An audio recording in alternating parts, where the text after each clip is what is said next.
আমরা মুসলমানদের অধঃপতনের অন্যতম কিছু কারণের মধ্যে একটা হলো মুসলমানরা মুসলমানের অধিকার আদায়ের শ্রেষ্ঠ একটা উপায় হলো জিহাদ। এই জিহাদ মুসলমান এমন ভাবে ভুলে যাচ্ছে যেন জিহাদ যে একটা ফরজ বিধান সময় মতো, এটা মুসলমান নাম শুনলেই জিহাদ ইন্নাল্লাহি বারিস না। যে মাওলানা জুনায়েদ আল হাবিব সাহেব নাকি বলছে আগামীকাল আছে নবীর ইজ্জত নিয়ে কথা বলছে, একজন মিছিল আছে। হ্যাঁ আব্বা বলছিল তো গতকাল জুমার নামাজে, তোই আজকে হুজুর বলছে আমাদের এলাকাবাসী নিয়ে যাবে। হুজুর যাক, তুই যাইস না,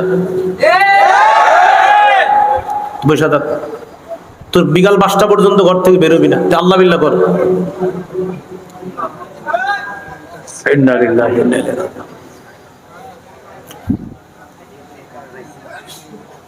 বলছিলাম মুসলমানরা অধঃপতনের অন্যতম একটা কারণ মুসলমানদের, সেটা হলো মুসলমান জিহাদের সঠিক অর্থ না জানা এবং জিহাদের ব্যাপারে মুসলমানদেরকে উল্টা পাল্টা বুঝানো আর সেটা তারা বুঝে নেওয়া। আজকে আমার সাথে একটু বলেন জিহাদ এবং সন্ত্রাস সম্পূর্ণ আলাদা। সন্ত্রাস অপবিত্র, জিহাদ পবিত্র। বিশ্ব সন্ত্রাস বলেন, বিশ্ব সন্ত্রাস মুক্ত দেখতে চাইলে, এবার বলেন বিশ্বকে সন্ত্রাস মুক্ত দেখতে চাইলে সন্ত্রাস প্রতিহত করার শ্রেষ্ঠ ঔষধ প্রয়োগ করতে হবে। সন্ত্রাস নামক অপবিত্র, বলেন সন্ত্রাস নামক অপবিত্র কর্মকাণ্ড দূর করার শ্রেষ্ঠ পবিত্র পদ্ধতি হলো জিহাদ। বলেন তো, সন্ত্রাস নামক অপবিত্র এটারে যদি দুনিয়া থেকে দূর করার কোন ধরনের উপায় আমরা অবলম্বন করি, আরে সন্ত্রাস মুক্ত বিশ্ব দেখতে চাই, সন্ত্রাস মুক্ত সমাজ দেখতে চাই, সন্ত্রাস মুক্ত বাংলাদেশ দেখতে চাই, আল্লাহর কসম সারা পৃথিবী যদি সন্ত্রাস মুক্ত দেখতে চাই তাহলে শ্রেষ্ঠ পবিত্র বিধান জিহাদের বিকল্প আর কিছু নেই। কিন্তু এই বিষয়টা আপনার বুঝতে হবে, এটা আরেকজন আপনি বুঝাইতে হবে। যেমন আপনার ঘরে এরকম লোক আছে যিনি আপনার বলবে, হে বেটা জিহাদ মানি, তোর বেটা এই সন্ত্রাসগিরি এই যুগ বলেছে। আপনি বলবেন না, জিহাদ আর সন্ত্রাস আলাদা। এরে মুখ দিয়া বলাইবেন যে আপনি বলেন সন্ত্রাস অপবিত্র, জিহাদ পবিত্র। এরে বলাইবেন যে ব্যক্তিগুলা বলবেন সন্ত্রাসী দূর করার শ্রেষ্ঠ উপায় হলো জিহাদ। এরপরে তারে বুঝাবেন আবু জাহেল সন্ত্রাসী ছিল, নমরুদ সন্ত্রাসী ছিল, ফেরাউন সন্ত্রাসী ছিল, আবু জাহেল এমন সন্ত্রাসী ছিল। কাবা চত্বরে আমার হাবিব নামাজের মধ্যে দাঁড়াইছে, উকবা ইবনে আবি মুআইদ, বুখারীর বর্ণনা, উকবা ইবনে আবি মুআইদ রে পাঠাইছে। আবু জাহেল ঘোষণা করছে, কে পারবা অমুক এলাকায় যাবা, যাওয়ার পর আইয়ুকুম ইয়াতি বিজাজুরি আলি ফুলান, অমুক এলাকার ওটের নারী বুড়ি রক্ত গোবর গুলা আনবা। আনার পর মুহাম্মদ যখন সিজদায় যাবে সাল্লাল্লাহু আলাইহি ওয়াসাল্লাম, সিজদায় যাওয়ার পর অমুক এলাকার ওটের নারী বুড়ি পচা রক্ত মুহাম্মদের কাঁধের উপর দিবা। এরকম কে পারবা? উকবা ইবনে আবি মুআইদ দাঁড়ায় গেছে, আমি পারবো, যাও নিয়ে আস। সে গেছে, যাওয়ার পর সত্যি ওটের নারী বুড়ি ওটের পায়খানা গোবর নিয়ে আসছে। নবীজি সেজদায় গেছে, বাস্তবে কি রাসূলের কাঁধ মুবারকের উপরে ওটের নারী বুড়ি পচা রক্ত গোবর আল্লাহ রাসূলের কাঁধের উপর চাপায় দিচ্ছে। এটা আপনি আপনার এলাকার ভাইকে বুঝান যে দেখো এটা কি, এটা সন্ত্রাসী। আমার নবী কাবা চত্বরে দাঁড়ায় রয়েছে, কাবায় দাঁড়ায় আল্লাহ রাসূল সাল্লাল্লাহু আলাইহি সাল্লাম ইবাদত করবে। ওই পাপিষ্ঠ আবার আসছে উকবা। আসার পর নবীর গলা মুবারকের মধ্যে একটা চাদর পেঁচাইছে, চাদর পেঁচায় চাদর দুই দিক থেকে এইভাবে জোরে টান দিছে, এইভাবে চাদর পেঁচায় নবীর গলায় জোরে টান দিছে। বুঝান, আপনি প্রতিবেশীরে বুঝান, এই ঘটনা শোনান। বুখারীতে আসছে যে আমার নবীর গলার মধ্যে এক পাপিষ্ঠ কাফের উকবা এইভাবে চাদর দুই পাশ দিয়ে পেঁচায় এইভাবে টান দিছে যে রাসূলকে ফাঁসি দিয়ে মেরে ফেলবে। আউযুবিল্লাহ। আবু বকর সিদ্দিক রাদিয়াল্লাহু তাআলা আনহু আসছে, আসার পর তার একটা ধাক্কা মারছে। ধাক্কা মেরে আবু বকর সিদ্দিক রাদিয়াল্লাহু তাআলা আনহু বললেন, আতাকতুলুনা রাজুলান আইয়াকুলা রাব্বি আল্লাহ ওয়াকাদ জাআকুম বিল বাইয়িনাতি মির রাব্বিকুম, একটা মানুষকে কি এই কারণে তোমরা হত্যা করবা যে ব্যক্তি বলে আমার রব হলেন আল্লাহ, রব্বি আল্লাহ, যে ব্যক্তি বলে আমার রব হলো আল্লাহ, ওয়াকাদ জাআকুম বিল বাইয়িনাতি মির রাব্বিকুম, আর তিনি এই রব যে আল্লাহ এটার সপক্ষে তোমাদের কাছে প্রমাণ আদিও পেশ করেছে, এগুলা নিয়ে উপস্থিত হয়েছে, এরপরেও কি লোকটাকে তোমরা হত্যা করবা? এইভাবে আবু বকর সিদ্দিক তাকে সরায়া দিছে। আমি আপনাদের কাছে জানতে চাই, এইভাবে আমার নবীর গলার মধ্যে চাদর পেঁচায় দুই দিক থেকে টান দেওয়া, এটা কি সন্ত্রাসী কিনা? আবু জাহেল ওর ওটের নারী বুড়ি আইনা আল্লাহ রসুলের কাঁধের উপরে দেওয়া, এটা সন্ত্রাসী কিনা? এইভাবে একদিন দুই দিন না, 1 বছর 2 বছর না, টানা 13 বছর রসুল আর সাহাবীদের উপর সন্ত্রাসী কর্মকাণ্ড চালিয়েছে কাফেররা। কয় বছর? তাহলে বলেন তো কি বুঝলাম আমরা? মুসলমানরা আগে আক্রমণ করছে না সন্ত্রাসী করছে কাফেররা 13 বছর? বলেন, আক্রমণ কি আগে মুসলমানরা করছে না কাফেররা? কয় বছর? 13 বছর সাহাবা নবীর উপর এইভাবে অত্যাচার করছে। এরপর 13 বছর পর আল্লাহ আয়াত নাজিল করছে সূরা হজর 39-40 নম্বর আয়াত। আল্লাহ বলেন, উযিনা লিল্লাযীনা ইউকাতালুনা বিআন্নাহুম যুলিমু, যাদেরকে আক্রমণ করা হচ্ছে, উযিনা, এবার তাদেরকে জিহাদের অনুমতি দেওয়া হলো। উযিনা, অনুমতি দেওয়া হয়েছে। লিল্লাযীনা ইউকাতালুনা, যাদেরকে আক্রমণ করা হচ্ছে তাদেরকে জিহাদের অনুমতি দেওয়া হলো। কেন? বিআন্নাহুম যুলিমু, তাদেরকে জুলুম করা হয়েছে, তারা মাজলুম। এই তারা কারা? নবী আর সাহাবায়ে কেরাম। কত বছর? কত বছর? এইভাবে আপনি পাশের এলাকার লোকটারে বুঝান, বুঝাইয়া বলেন, কাকা এই 13 বছর যে কাজগুলো করছে ঠিক হয়েছে? তখন বলবে, না এগুলো তো অন্যায় হয়েছে, আবু জাহেল তো কামগুলো ঠিক করে নাই। তখন আপনি বলবেন, এরপর আল্লাহ 13 বছর পর জিহাদের বিধান দিয়েছে, এই সন্ত্রাস নামক অপবিত্রতা দূর করার জন্য পবিত্র জিহাদ আল্লাহ দিয়েছেন। 13 বছরের অপবিত্রতা যেন দূর করে, তখন আল্লাহ জিহাদের বিধান দিয়েছে। তাহলে অপবিত্র সন্ত্রাসগিরি কয় বছর করছে কাফেররা? এরপরে জিহাদের বিধান দিয়েছে। এইভাবে আপনি এটা পার্সোনালি বুঝাইতে হবে। আগে মুখ দিয়ে স্বীকার করাইবেন, কাকা বলেন আবু জাহেল কামটা ঠিক করছে? তো বলবে না। বলেন উকবাই কাজটা ঠিক করছে? বলবেন না। তখন জিজ্ঞেস করবেন ওনারে, বলেন তো কি করা দরকার? বলবে, আরে আমি থাকলে তো ওর খবর আছিল, বলবে উনি। মানে বলবে, হ্যাঁ এই 13 বছর শুধু সহ্য করছে, এরপর আল্লাহ বিধান দিছে। সাহাবাদের মন চাইছে কিছু করতে, করে নাই। কেন?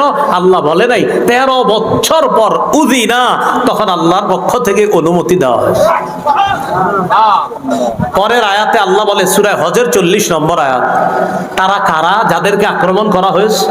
আল্লাযীনা উখরিজু মিন দিয়ারিহিম বিগাইরি হাক্কিন ইল্লা আইয়াকুলু রাব্বুনাল্লাহ,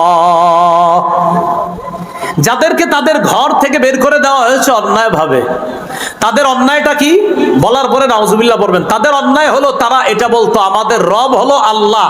আল্লাহকে রব বলাটা কাফেররা অন্যায় হিসাবে সাব্যস্ত করছিল। না আল্লাহ আমার রব, এটা হলো অন্যায় তাদের। যে তোমরা আল্লাহর রব বলবা, আল্লাহ কয় তারা বলতো আমাদের রব আল্লাহ। কাফেররা এটাকে অপরাধ সাব্যস্ত করে তাদেরকে মক্কা থেকে বের করে দিয়েছে।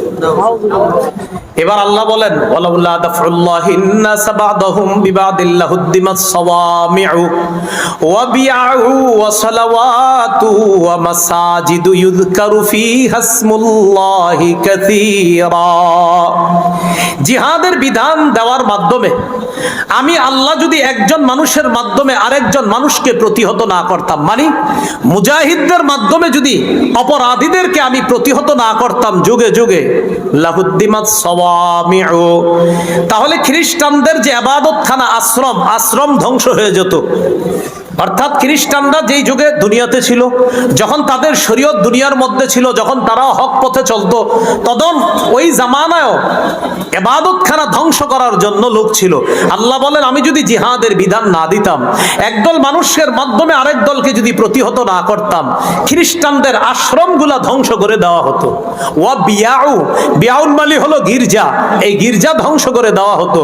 ওয়া সালাওয়াত, সালাওয়াত মানে ইহুদিদের উপাসনালয়, এগুলো এগুলাও ধ্বংস করে দেওয়া হতো, মাসাজিদু মুসলমানদের মসজিদগুলাও ধ্বংস করে দেওয়া হতো।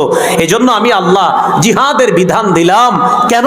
যেন মুজাহিদরা অপরাধীদের থেকে এই জাতীয় ইবাদতগুলো খানা, এই ইবাদত যেখানে মুসলমানরা ইবাদত করবে, এগুলো যেন রক্ষা করতে পারে। তাই আমি যুগে যুগে জিহাদের বিধান দিয়েছি। একদল মানুষের মাধ্যমে আরেক দলকে প্রতিহত করেছে।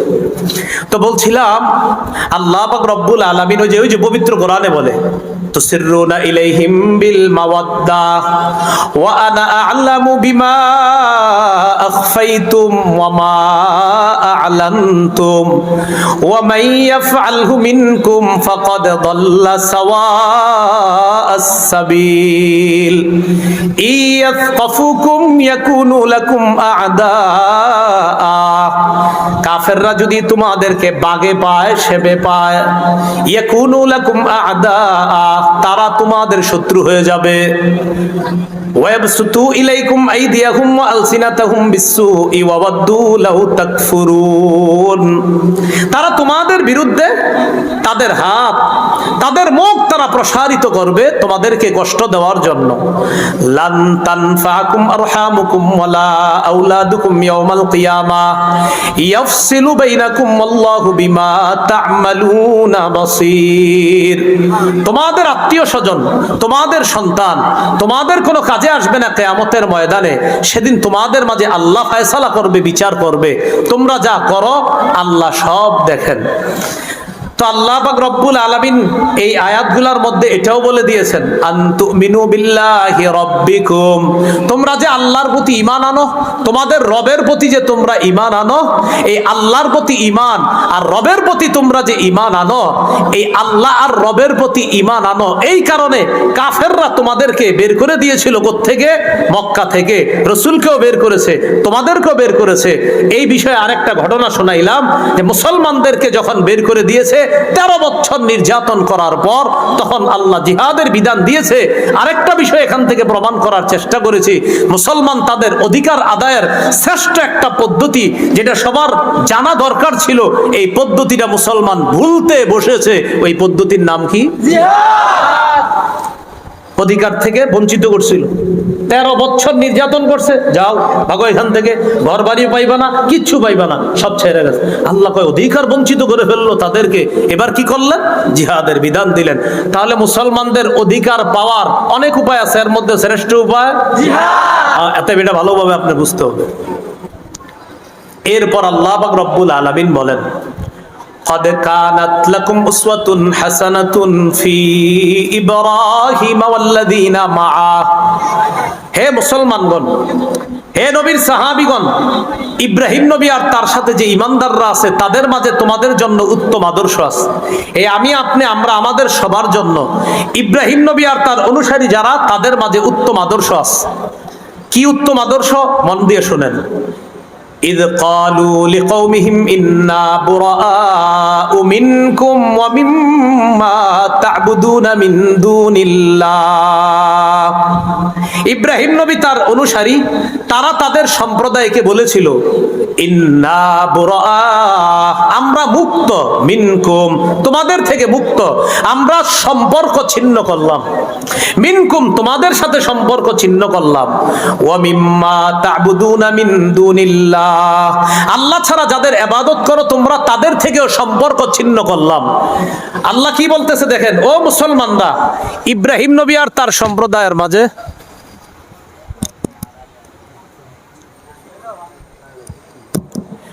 আল্লাহ পাক রব্বুল আলামিন বলেন, ও মুসলমানরা, ইব্রাহিম নবী আর তার সম্প্রদায়ের মাঝে, ইব্রাহিম নবী আর তার সাথে যারা ঈমানদার তাদের মাঝে তোমাদের জন্য আদর্শ আছে। কয় কিসের মাঝে? কয় যখন তারা তাদের সম্প্রদায়কে বলেছিল, হে আমাদের সম্প্রদায়, ইন্না বুরাআউ মিনকুম ওয়া মিম্মা তা'বুদুনা মিন দুনিল্লাহ, আমরা তোমাদের সাথে সম্পর্ক ছিন্ন করলাম, তোমরা যাদের ইবাদত করো আল্লাহ ছাড়া তাদের থেকেও সম্পর্ক ছিন্ন করলাম। আচ্ছা আবার বুঝেন তো কি বলছে আল্লাহ, তোমাদের জন্য আদর্শ আছে এই কথায়। কোন কথা? ইব্রাহিম নবী আর তার জাতি, ইব্রাহিম নবীর সাথে ইমানদাররা তাদের সম্প্রদায়কে বলছে, হে আমাদের সম্প্রদায়, আমরা তোমাদের থেকে সম্পর্ক ছিন্ন করলাম, তোমরা আল্লাহ ছাড়া যাদের ইবাদত করো তাদের থেকেও সম্পর্ক ছিন্ন করলাম। আল্লাহ কয় এই কথায় তোমাদের জন্য আদর্শ আছে। কি আছে তোমাদের জন্য? আদর্শ আছে। কাফারনা বিকুম, আমরা তোমাদের আকীদা বিশ্বাস অস্বীকার করি। ইব্রাহিম নবী ডাইরেক্ট বলে দিছে মূর্তি পূজারী যারা তাদেরকে, আমরা তোমাদের আকীদা বিশ্বাস অস্বীকার করি। ওয়া বাদা বাইনানা ওয়া বাইনাকুমুল আদাওয়াতু ওয়াল বাগদাউ আবাদা, আমাদের মাঝে আর তোমাদের মাঝে শত্রুতা এবং বিদ্বেষ আবাদা চিরকালের জন্য প্রকাশ হয়ে গেছে। কাফারনা বিকুম, আমরা তোমাদের আকীদা অবিশ্বাস করি। ওয়াবাদা বাইনানা ওয়া বাইনাকুম, আমাদের মাঝে আর তোমাদের মাঝে স্পষ্ট হয়ে গেছে আল আদাওয়াত শত্রুতা, আল বাগদা বিদ্বেষ, আবাদান চিরকালের জন্য। বেঈমানদেরকে মুসলমানরা এই কথা বলা, ও বেঈমানরা শোনো, তোমাদের সাথে কোনো সম্পর্ক নাই, তোমরা যাদের ইবাদত করো তাদের সাথে আমাদের কোনো সম্পর্ক নাই, তোমাদের আকীদা বিশ্বাস আমরা অস্বীকার করি, আমাদের মাঝে আর তোমাদের মাঝে শত্রুতাও স্পষ্ট, বিদ্বেষ স্পষ্ট, তোমাদের সাথে আমাদের সাথে শত্রুতা চলবে, বিদ্বেষ চলবে। কতদিন জানো? হাত্তা তুমিনু বিল্লাহি ওয়াহদা, যতদিন এক আল্লাহকে আল্লাহ বলে না মানবা, যতদিন এক আল্লাহকে আল্লাহ বলে না মানবা। এই কথায় অনেক শিক্ষা, তাওহীদের শিক্ষা, যে তাওহীদবাদীরা ইমানদাররা, তাওহীদবাদীরা ইমানদাররা, বিশ্বাসীরা অবিশ্বাসীদেরকে এই কথা বলা। ইব্রাহিম নবী যেমন বলেছিল তোমাদের সাথে আমাদের কোনো সম্পর্ক নাই, তোমরা যাদের ইবাদত করো তাদের সাথে আমাদের কোনো সম্পর্ক নাই, তোমাদের সাথে আমাদের সাথে শত্রুতা বিদ্বেষ চলবে আবাদা চিরকালের জন্য। কতদিন? হাত্তা তুমিনু বিল্লাহি ওয়াহদা, যতদিন এক আল্লাহকে আল্লাহ বলে বিশ্বাস না করবা। কি ঠিক বুঝছা? ঠিক না না বুঝছা? বুঝতে হবে যে আল্লাহ বলছে তোমাদের জন্য আদর্শ আছে। হ্যাঁ, এই জায়গায় বললাম হ্যাঁ আদর্শ আছে, কিন্তু আদর্শটা আমরা গ্রহণ করলাম না, তাহলে কিন্তু হবে না। আমাদের ওসামা ভাই চলে আসছে, নারে তাকবীর। আল্লাহ ভাইয়ের হায়াতে বরকত দান করেন, সকলে বলে আমিন। আল্লাহ তাকে ভরপুর কবুল করেন, বলে আমিন। তো যাই হোক, ইল্লা কাওলা ইব্রাহিম লিআবিহি লাআস্তাগফিরান্না লাক ওয়া মা আমলিকু লাকা মিনাল্লাহি মিন শাই। ইব্রাহিম আলাইহিস সালাতু ওয়াস সালামের একটা কথা ছিল,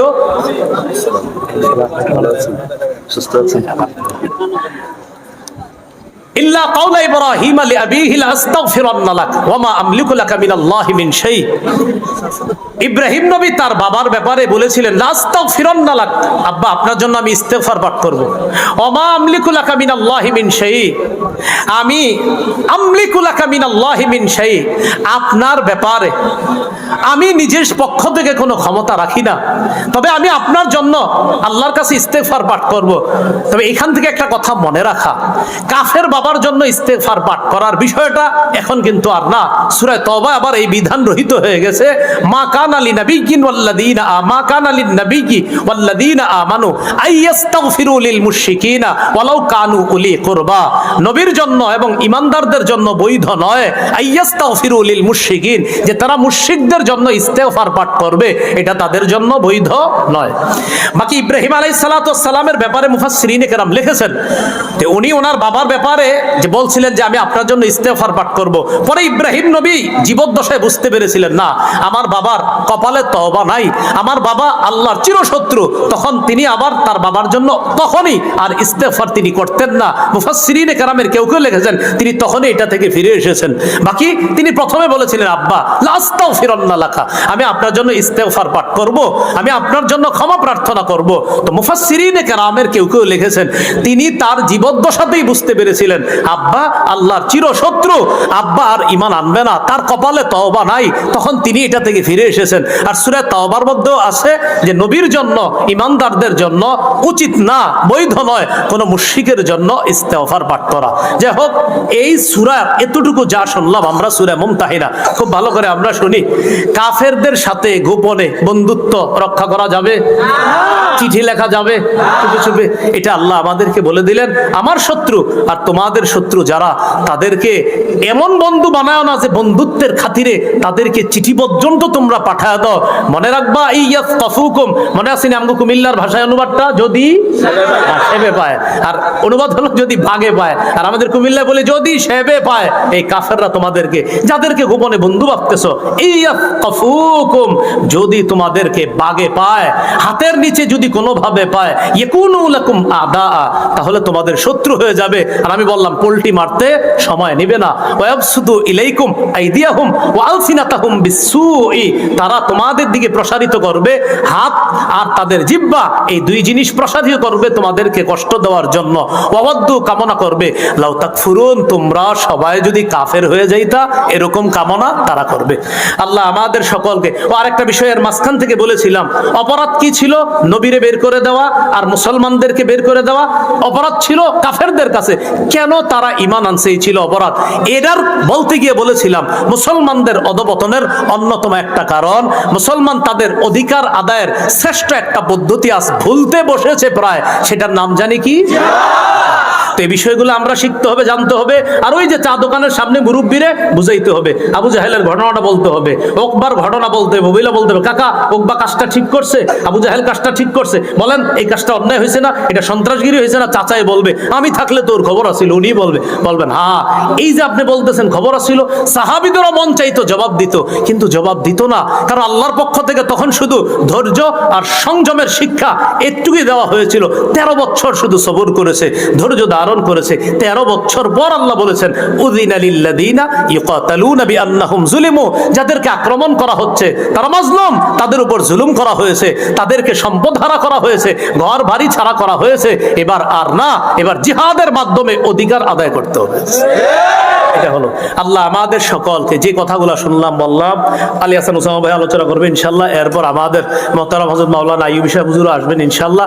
আমরা শেষ পর্যন্ত ইনশাল্লাহ এইভাবে সুন্দর পরিবেশটা বজায় রেখে আখিরি মুনাজাত করে যাব ইনশাআল্লাহ। আল্লাহ আমাদের সকলকে, যে কথাগুলো শুনলাম বললাম, আমরা সবাই যেন ইসলামের জন্য একতাবদ্ধ হয়ে ইনশাআল্লাহ ভবিষ্যতে আমরা কাজ করতে পারি, আল্লাহ তৌফিক দান করেন। আমিন। ওয়া আখিরু দাওয়ানা আলহামদুলিল্লাহি রাব্বিল আলামিন। আসসালামু আলাইকুম ওয়া রাহমাতুল্লাহি ওয়া বারাকাতুহু।